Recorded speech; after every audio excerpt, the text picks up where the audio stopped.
somewhere in your grandparents' old atlas, or in a map hanging in a dusty antique shop, there's a word that used to appear across a massive stretch of Europe and Asia, covering territory larger than most empires that ever existed.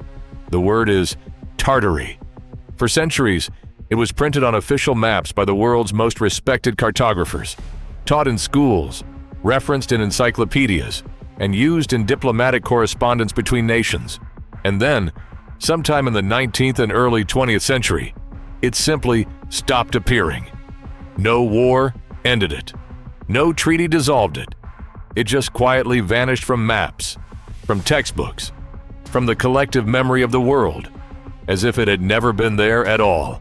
Mainstream historians have a straightforward explanation for this, and it's worth hearing first, because it's the responsible starting point. Tartary, in the traditional academic view, was never a single unified nation or empire in the way France or China were. It was a broad, vague geographical label, similar to how Europeans once used the word Orient to describe an enormous, poorly understood stretch of Asia, without meaning any single specific country. Tartary referred loosely to the vast territories controlled by various Tatar, Mongol, and Turkic peoples across Central Asia and Siberia. Groups that were real, that had real kingdoms and khanates, but that were never one single centralized empire under one flag. Under this explanation, the word disappeared from maps for the same reason terms like the Orient eventually fell out of official use, as cartography became more precise and as European powers gained better knowledge of these regions. The vague catch-all term was replaced by the actual specific names of the nations and peoples that existed there. Russia expanded into Siberia. China consolidated Central Asian territories. The Mongol successor states were absorbed into surrounding powers. The name Tartary didn't disappear because something was hidden. It disappeared because it was replaced by more accurate information. That's the accepted, evidence-based explanation. And for most of history, that would have been the end of the story. But over the past 2 decades, a very different theory has grown, mostly online, into one of the most widely discussed alternative history movements in the world. And it makes a claim that goes far beyond simple map labeling. According to this theory, Tartary wasn't a vague geographical term at all.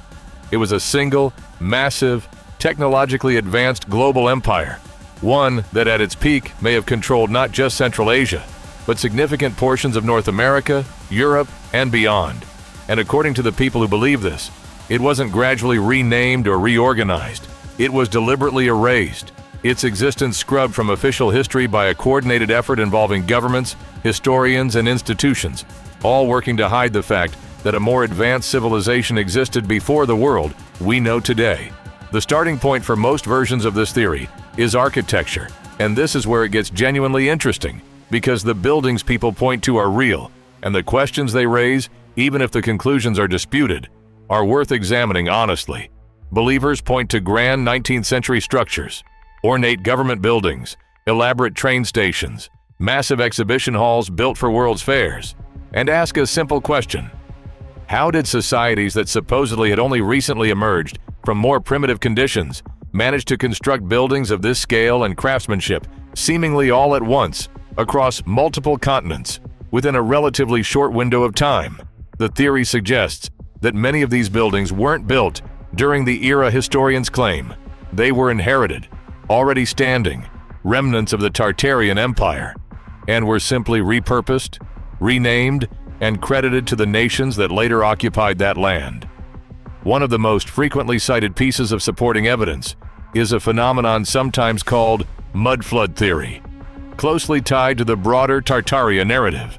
Believers point to old buildings around the world with windows or doorways that appear to be partially buried underground, sometimes by several feet, and argue that this couldn't simply be the result of normal ground settling or soil accumulation over time. Instead, they claim these buildings were partially buried by a single, catastrophic global flood event, one involving not water, but a massive wave of mud and sediment. Sometime in the relatively recent past, likely in the 1800s. This event, they argue, is the true reason Tartary civilization ended so abruptly, and its aftermath was covered up, along with the empire that built those now half-buried structures, by the powers that replaced it. Mainstream geologists and architectural historians have a much simpler explanation for buried windows and lowered ground floors, one that doesn't require a global conspiracy or an unrecorded catastrophe. Cities, especially older ones built directly on soil rather than modern reinforced foundations, naturally accumulate street-level rise over decades and centuries, through repaving, through soil erosion and deposits, through urban construction debris being leveled over previous street surfaces, rather than removed. This is a well-documented phenomenon in cities around the world, and it happens gradually enough that it would never require a single sudden flood event to explain. But the Tartaria theory doesn't rest on architecture alone. It also draws heavily on old maps, and this is where things get, for lack of a better word, genuinely strange, in a way that's worth taking seriously as a historical curiosity, even if you don't accept the larger conspiracy. Multiple real historical maps and globes, produced by respected European cartographers between the 1600s and 1800s, do in fact label a massive region of Central Asia and Siberia as Tartary, sometimes dividing it into subregions like Chinese Tartary, independent Tartary, and Russian Tartary. These maps are genuine historical artifacts, held in major archives and libraries, not fabrications. The dispute isn't over whether the name existed. It clearly did. The dispute is entirely over what the name actually referred to: a real, unified, advanced empire, or a loosely defined catch-all label for a region Europeans didn't fully understand or map with precision. Adding further fuel to the theory is the story of the world's fairs, massive international exhibitions held throughout the late 1800s and early 1900s, showcasing architecture, technology, and culture from around the world. Believers point to the extraordinary scale and craftsmanship of buildings constructed specifically for these fairs, structures that in some cases were built in a matter of months, and argue that the speed and sophistication of this construction doesn't match what supposedly primitive, pre-electrical societies should have been capable of producing so quickly.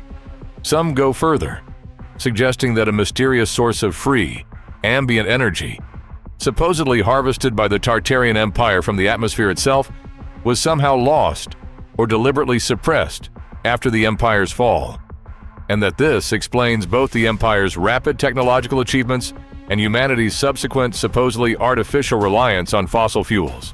This is, to put it plainly, the point where mainstream historians and scientists firmly part ways with the theory.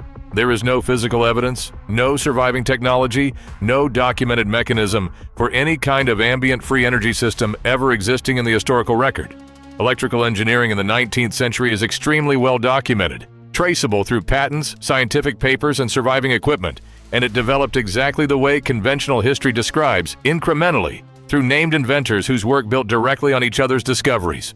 The rapid construction achievements of the era are also well explained by genuinely revolutionary but conventional advances of the time, structural steel framing, mass production techniques, and an enormous, well-documented labor force, rather than any lost or hidden technology. So where does that leave the theory as a whole? It's worth being honest about what's actually happening here, because it's more interesting than either fully believing or fully dismissing it. Tartary was a real name, used for centuries, referring to a real, if loosely defined, region of the world. Its disappearance from maps has a mundane, well-documented explanation, rooted in improving cartographic precision, not conspiracy. The buildings people point to as evidence of a lost civilization were, with well-documented paper trails, architects, and construction records, genuinely built during the era's historians claim, using genuinely impressive but entirely explainable techniques of their time. But the theory's popularity isn't really about any single piece of evidence holding up under scrutiny. It's about something else entirely, a genuine and understandable discomfort with how quickly the modern world seems to have appeared. Anyone who has stood in front of a 19th century train station with its soaring ceilings, intricate stonework, and ornate ironwork, and then thought about how quickly that same civilization also produced skyscrapers, automobiles, and eventually spacecraft within just a few more generations, has felt at least a flicker of the same instinct that fuels the Tartaria theory. Something about the speed of human technological and architectural achievement in the last 2 centuries genuinely does feel, on an intuitive level, faster and more impressive than it should be possible for ordinary human effort to produce, even though historical records overwhelmingly show that it was, in fact, ordinary human effort, coordinated at an extraordinary and unprecedented scale that built the modern world.